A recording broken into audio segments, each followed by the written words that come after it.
Power pumping is one of the most common recommendations I hear, kind of given as a blanket fix-all statement, or even by professionals who really just don't understand pumping, and it's kind of the only trick in the bag, unfortunately. But let's talk about this. I almost never recommend power pumping, and my clients are pumping fast and efficiently and balancing their work, life, and pumping schedule without it. So let's dive into this topic. This video is not going to be a how to power pump because you can just Google that and figure it out. 10 minutes on, 5 off, 10 on, 5 off, whatever. We are really going to be diving into helping you understand power pumping, when it's the answer to low milk supply and when it's not. If you're new here, my name is Allison Tolman. I help career-driven women who want to have control over their pumping and feeding experience learn to use a breast pump fast and efficiently so that they can balance their work, life, and milk supply, all while thriving in their career. So if that sounds interesting to you or something you need help with, as always, there's a link in the description. But let's dive into power pumping. First, I want to set up a few scenarios. So I actually went through my community and I just searched power pumping and looked at all of the different questions, all of the recommendations that they had gotten from other providers, what questions they had about it. And I feel like it gave a really good sampling of the complexities of power pumping and a few topics that we're going to cover. So I'm just going to read to you a few of the things that I found in my community, what people are asking, what success they've seen, what failures they've seen, and then we'll kind of go from there. So Shu said, my local IBCLC suggested to do power pumping to increase milk supply. So I've started doing power pumping. It's been 4 days, but the output has become less. I don't know what's going on. Should I continue to the recommended 7 days? I'm so confused now. Ryan said, I've also noticed significant amounts of expressed milk with additional 1 to 2 letdowns with taking a break, then pumping again, which I discovered during power pumping. That was a good result. Jessica said, I think my pump schedule is pretty good, but I haven't seen an increase at all over the last week. I think I'm going to do power pumping every day this week, which I didn't manage very well last week, but I'm going to give it a try anyway. Maybe power pumping during my 3rd pump of the day. What do you think? Will it help? Karen said, I pump 5 ounces in a 30-minute session and 8.5 ounces in a 60-minute power pumping session. What's happening? Now, I believe she has twins, so the numbers are higher than what we normally see, but for her, those results were really confusing. Vassie said, is power pumping actually necessary to increase letdown speed? Is power pumping 3 times a day worth it? Great question. Jenny said, utilizing power pumping, regular pumping, and all the tricks I've been able to glean from various groups and resources, I've been unable to get more than 18 ounces per day, which we hear this scenario a lot. Annika said, on a schedule, if I were to add a pump in the evening and get to 8 sessions, should I still make one of them a power pump? I've been power pumping for my pump before bed to get a full 4 ounces for the next night's bottle. So these examples I feel like are all over the place, which is exactly what I see with power pumping recommendations, is they are just all over the place. So here are the main 3 problems I see with utilizing power pumping in an incorrect way. And then we'll talk about some scenarios where power pumping may actually be the answer to your question. Number 1, it's really just a blanket recommendation for everybody now at this point. And not only from, Google and blogs, but also professionals who just don't understand pumping. I feel like if you have low supply and you're utilizing a pump, kind of just the easiest cop-out answer is, we'll try power pumping. But it leads to many questions. One being, what are your goals? What are you hoping to achieve from this? Is power pumping going to get you where you need to go? Where is your current milk supply? Again, most of the time I see this recommendation when the supply is low, right? But why is it low? So we have what, where, and why. Why is your milk supply where it is? Power pumping may yield better results sometimes, but if it's not fixing the underlying problem, it's no good. So is your low supply from lack of stimulation from the baby? Is the baby poor feeder at the breast? Power pumping is not going to fix that, right? Is there a lack of consistent expression? Especially in the early days, if you have not expressed milk enough, either by pumping or a baby, is that the problem? One power pumping session during the day or even multiple sessions is not necessarily going to make up for the lack of frequency of expressing milk. Are you having difficulty with letdowns, right? Is that the problem that we have low supply? And is power pumping going to fix that? Or is it going to be a Band-Aid that maybe gives better results in the future, but isn't actually fixing the underlying problem? So you can see kind of why this blanket statement of anytime we have low supply or a pumping problem, we're just saying go power pump, and how that may not be serving you in the best way. Number 2 issue that makes this a little tricky is, what do the results mean? So as you can see from a lot of the examples from questions inside of our community, especially advice from other providers, some of them got immediate results. Some of them got the same results, nothing happened. And some of them actually got less milk than before.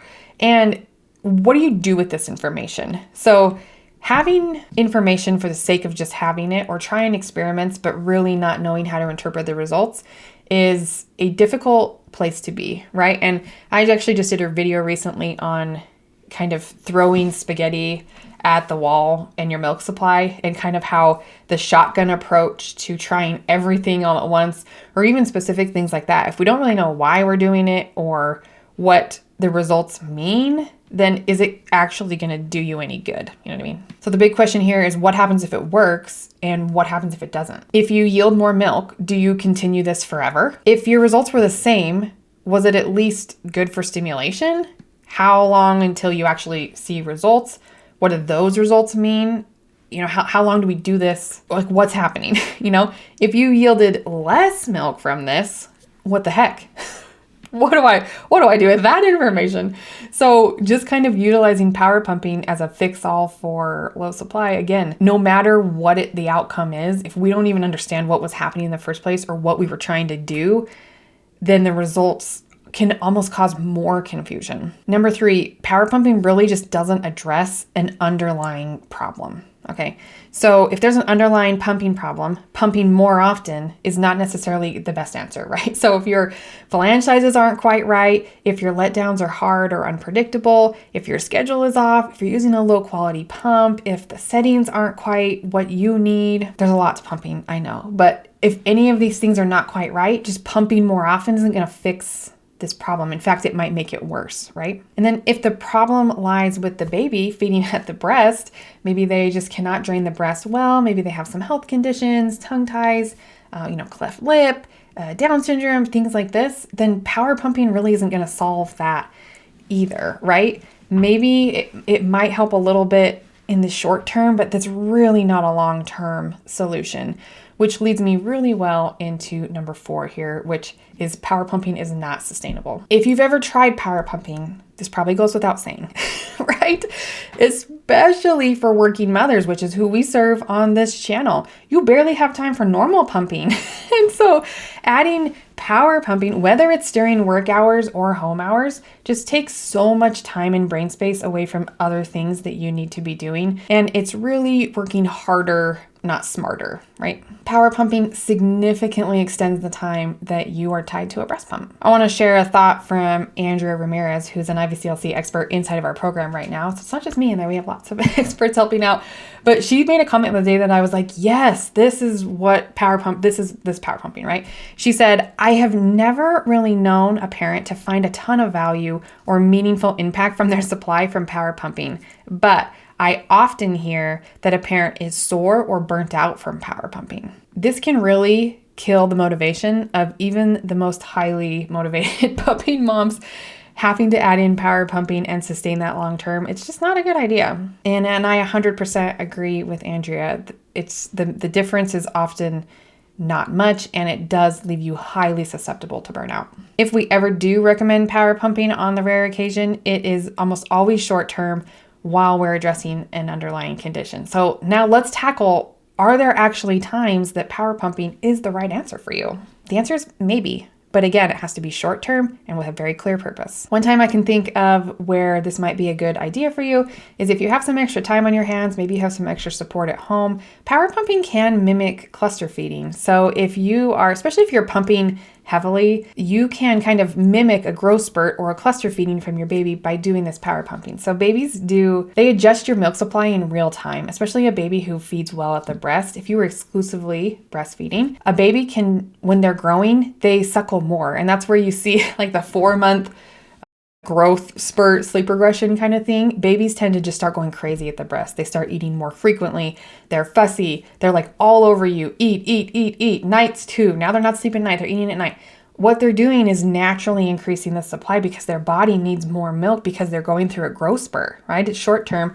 Moms often end up with a little extra milk after this because babies have just naturally done this. And you don't have to intentionally do that when you have a baby at the breast. With a pump, sometimes we do need to kind of intentionally do that. So if you had the time and space in your life and you knew your baby was going through a growth spurt and you wanted to kind of mimic that with a breast pump, perhaps short-term power pumping may be a good idea just to kind of bridge the gap between what may be happening with your baby and the pump. Just an idea. Another area where it may be a nice option is to increase stimulation to the nipples and provide that increased demand for additional milk production. And I think this is where most people are going for when they're trying power pumping is, hey, I need more milk, so I'm just going to stimulate my nipples as much as possible, and that's going to increase the demand, and we're going to get more milk eventually, right? So you might burn out of this power pumping before you get the results you want.